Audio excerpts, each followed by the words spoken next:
Salamat po sa pag-akay niyo sa amin sa kasiglahan.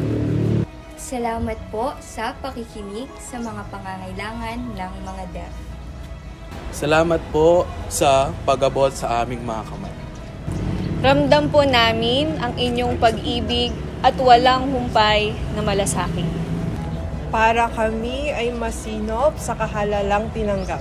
Mamamalaging kaisa po ninyo sa patuloy na pagbibigay kasiyahan sa Panginoong Diyos.